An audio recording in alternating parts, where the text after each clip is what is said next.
What's going on, guys? It's Jamie, aka the FUT Economist, coming at you guys today with a January Player of the Month update. Today we're going to be taking a look at the top candidates from the 3 match weeks that we have had so far, and then we'll look out until the final match week of January to see what teams, who they're playing, and how likely it is for our contenders to score, assist, get some clean sheets, and then finally we'll round it off by taking a look at some of the concept cards and the potential SBC requirements that we could have from our front runners.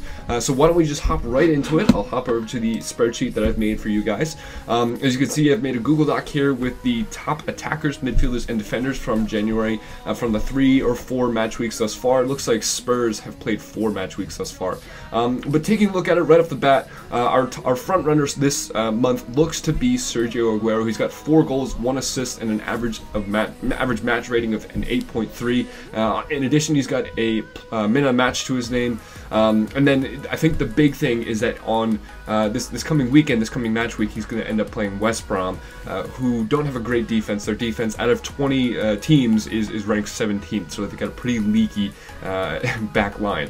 One knock to his sort of run for Player of the Month is that Manchester City does have a loss on their record for this month, so that's something to keep in mind. Another one, and this is very, very tight, is Anthony Marcial. He's probably our second favorite so far this month. 3 goals, 1 assist, as you guys can see, 7.9 match rating.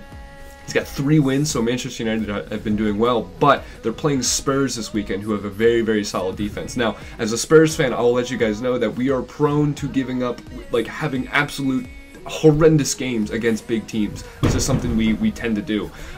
So I mean, don't count him off. Definitely be watching that game. Now, one thing he also does, he doesn't have any man of the matches according to who scored. So I guess you could take that into account as well.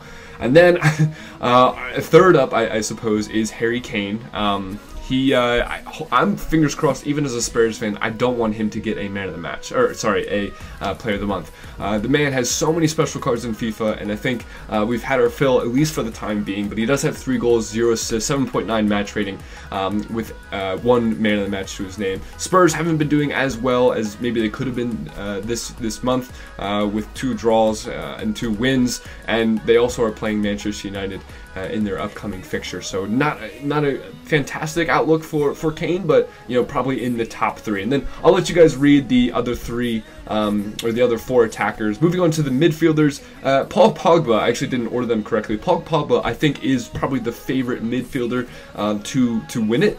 He's got 4 assists and 7.7 match rating with 1 man of the match, and then 3 wins. Obviously, same thing as Marcial. And again, they're playing Spurs, so we're sort of like, as a Spurs fan, again, we are sort of a you never know what you're going to get with us. We're like a box of chocolates. Our defense could be astonishingly good, and we could have 3 goals. We could probably beat them 3-1, and then any other given Saturday we could end up losing. We could get our asses handed to us. So you really don't know what you're going to get with us. Probably after that are Kevin De Bruyne, Christian Eriksen. They're probably right around the same level of competitiveness in terms of getting a player of the month. Of note is Christian Eriksen did not play in Spurs' most recent draw against Southampton, so that's just something to keep in mind. His goals to game and assists to game ratio is going to be a little bit better than those that are most of the other people that he's competing against. And then another thing, actually, I want to track back. Harry Kane has 4 games this month, which means that his goals to game ratio is a little bit worse than everyone else. So that's another knock on his sort of run for player of the month.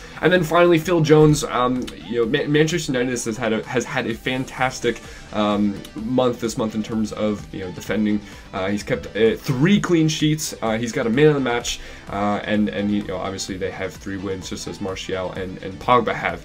And then obviously they're playing Spurs. Now, one thing about us as a Spurs fan, again, we're pretty good at scoring. So that could be something of sort of contention as we head into this coming match week, is whether or not Phil Jones and friends are going to be able to keep a clean sheet. And if they do, maybe, just maybe, we'll have our first ever Defender Player of the Month. Now, is that actually going to happen? I think it's probably unlikely, but that being said, let's now look at who I think are going to be the most, the top 3 candidates, if you will. And they probably come as no surprise to you guys, given how easy it is, or how the propensity of attackers to get Player of the Month items. There's a good chance that the 3 or the 3. Okay, so now let's move on. Okay, so now let's move on to the three. Okay, so now let's take a look at some of the potential SBC requirements for the top 3 candidates, in my opinion. And those, the first candidate we have here, and I think he's a front runner, is Sergio Agero.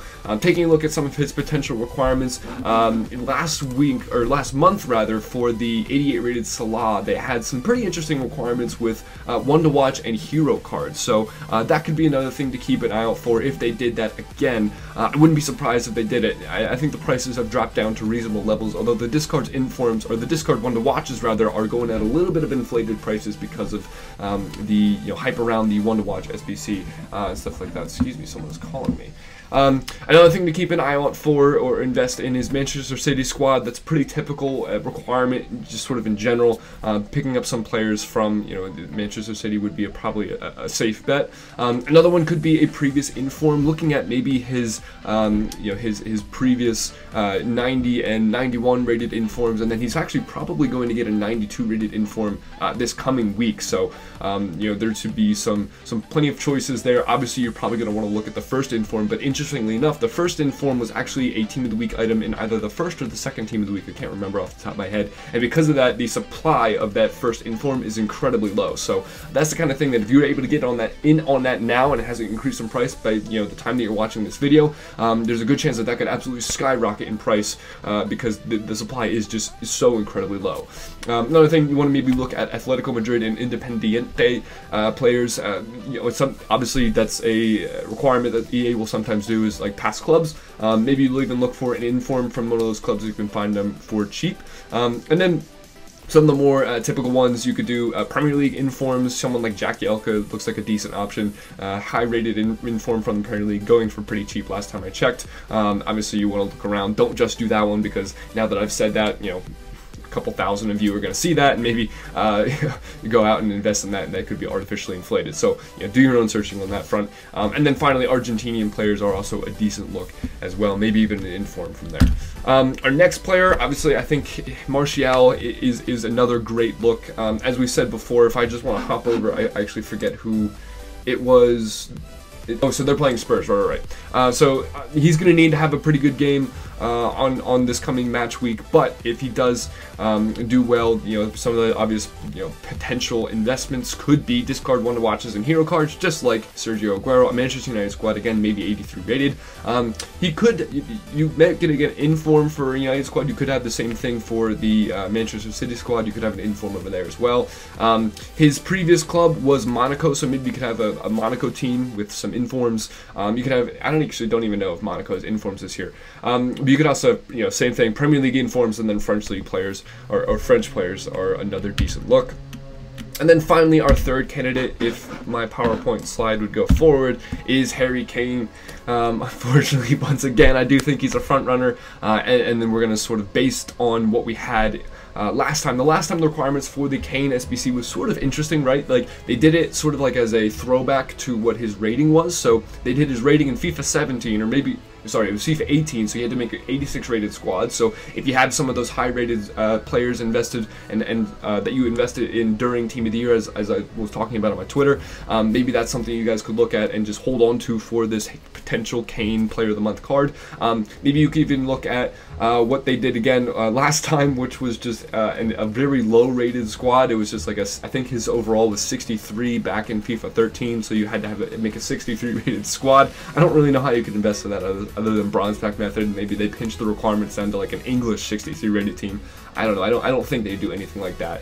But yeah, so Spurs squad could be another option. Again, 83 rated. Again, also you could do informs from that squad as well. They did that last time. They did informs from the Spurs squad as one of the requirements for the 91 rated Kane. You could do, again, Premier League informs, and then I didn't include it on here, but you could do an English squad with informs from an English squad. And then finally, I picked 2 teams. This is a requirement that they've done in the past. I picked 2 teams that Harry Kane scored against during this month, which was Everton and Southampton. Maybe you can pick up a couple players from them as well. So that's just about going to do it. I'm going to just scroll up again just so we can take a look at this Agero card. Man, oh man, is that a solid card. I would absolutely love to have that card. It's going to be expensive though. I would suspect that would be somewhere in the range of like 1.1 to 1.3 million coins.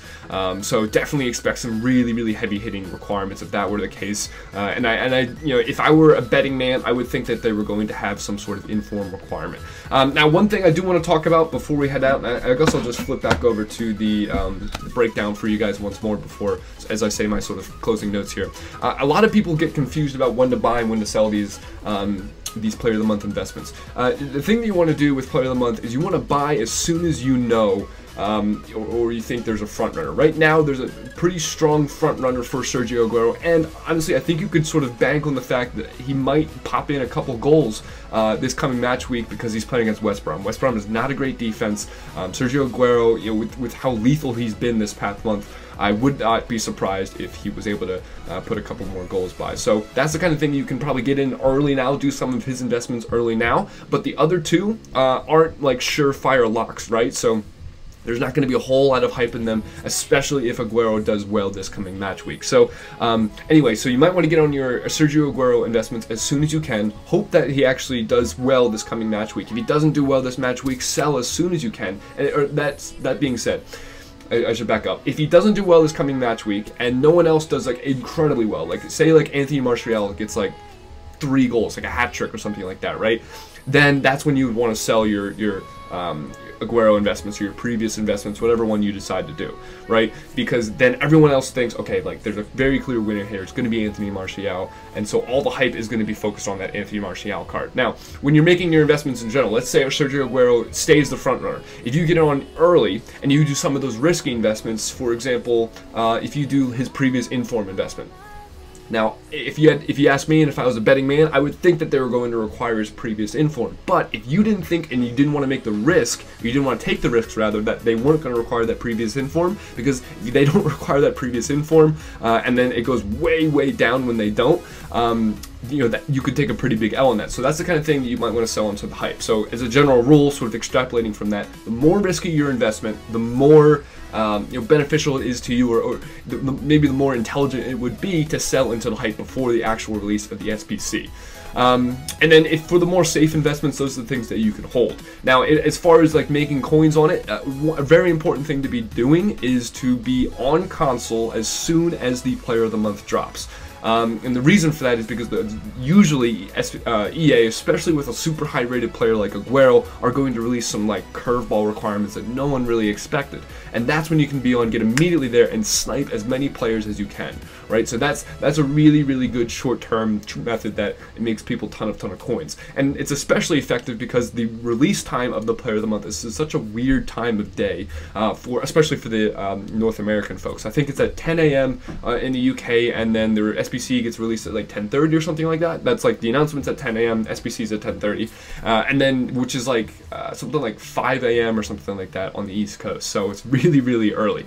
And then one final thing I want to lay out for you guys is when we're likely to see the release of the actual Player of the Month voting and then the Player of the Month SBC itself. As I alluded to before, the timing of that is at 5 a.m. on the East Coast and then 10 a.m. in the UK. And then the voting will start the first, and this is something that you can apply to every single month. Every single Player of the Month is consistently applied this way. The voting will start on the first Friday of the month, so in this case it's going to be February 2nd. And then the actual release of the SBC will be on the second Friday of the month, so in this case, February 9th.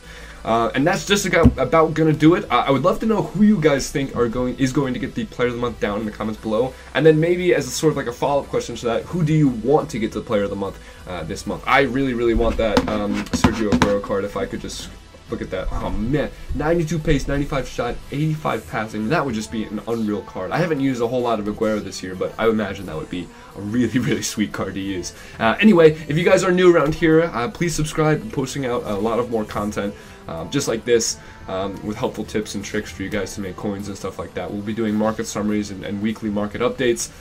We'll be doing like marquee matchup stuff, all kinds of good stuff coming on the channel soon. Really appreciate your guys' support over the past couple videos. It's been really nice coming back to YouTube. I did not expect so many people to be supporting me, as seeing some of the old subscribers here was really cool. So really appreciate that. Much love to you guys. So anyway, it's been Jamie, aka the Fun Economist. Keep your trade palace full, stay rational, and I'll see you in the next video. That's a shout out to my old outro that I used to do. Anyway, I'm rambling. See you guys.